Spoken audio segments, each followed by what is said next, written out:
8월 11일입니다. 이사야서 24장 1절에서 13절까지 말씀 봅니다. 지금까지 이사야 선지자는 각 나라별로 하나님의 심판이 임할 것이다, 그렇게 이제 선포를 했습니다. 그런데 오늘 본문부터는 온 세계에 하나님의 심판이 임할 것이다, 그렇게 이제 얘기하고요.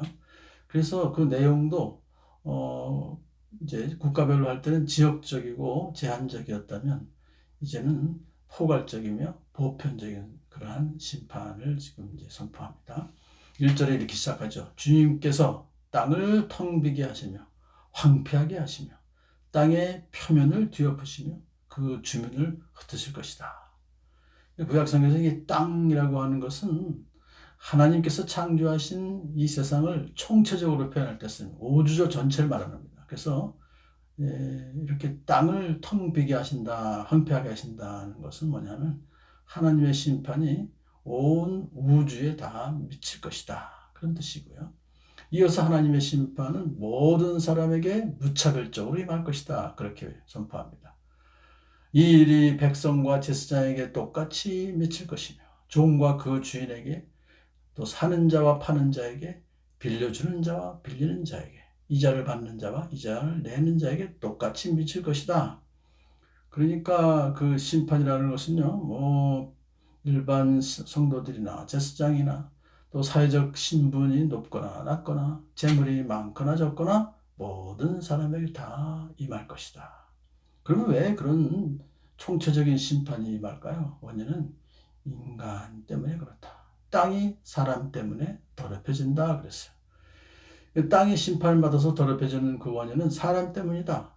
원래 사람은 하나님께서 땅의 관리자로 불러주셨어요. 그런데 인간이 그 의무를 다하지 못했기 때문이다. 그 내용은 뭐냐면 사람이 율법을 어기고 법령을 거슬려서 영원한 언약을 깨뜨렸기 때문이다, 그렇게 본문이 말합니다. 율법을 어겼다고 하는 것은 자연의 이치를 어기고 하나님의 뜻을 거역하고 온갖 죄를 짓는 걸 말하고요. 법령을 어겼다는 것은 영원히 지켜야 될 그 하나님의 윤리를 인간이 만든 새로운 윤리로 대체하는 거예요. 돈이면 받아, 이거예요. 세 번째로 영원한 언약을 깨뜨렸다고 하는 것은 노아 언약부터 시작해서 아브라함 언약, 모세 언약, 또 이 모든 것들을 다 깨뜨렸다. 그것은 뭐죠?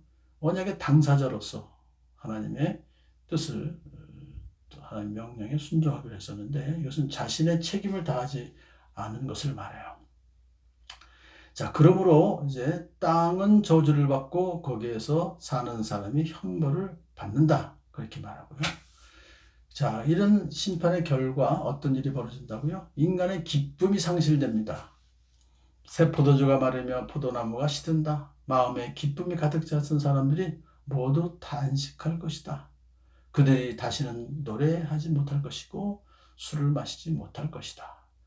자, 거리에서는 포도주를 찾아 아우성치고 모든 기쁨은 슬픔으로 바뀌고 땅에서는 즐거움이 사라진다. 이 심판의 결과는요, 결국 기쁨이 사라지고 즐거움이 사라지고 슬픔과 그런 절망만 남는다, 그런 뜻입니다. 더 나아가서 이제 하나님의 심판을 받은 도시는 황폐한 모습으로 바뀔 것이다. 집들의 문들은 닫혀 있을 것이고 왕래하는 사람은 없을 것이다. 원래 또한 도시는 더 이상 방어할 능력이 없을 것이다 그랬어요. 도시라고 하는 것은 인류 문명의 최대 업적입니다. 사람들이 했다고 자랑할 수 있는 것인데 그 도시가 완전히 폐허가 된다고 하는 것은 하나님의 영광과 인간의 교만이 공존할 수 없다는 사실을 이렇게 보여주는 것입니다.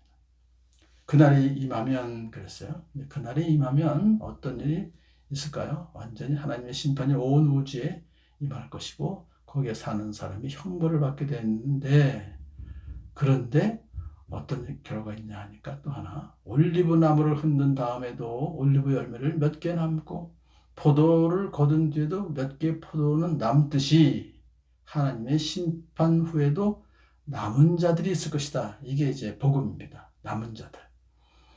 비록 소수이지만 이 남은 자들은 하나님의 심판을 기뻐하며 즐거워할 것이다. 내일 본문으로 이제 구체적으로 이어지는데요.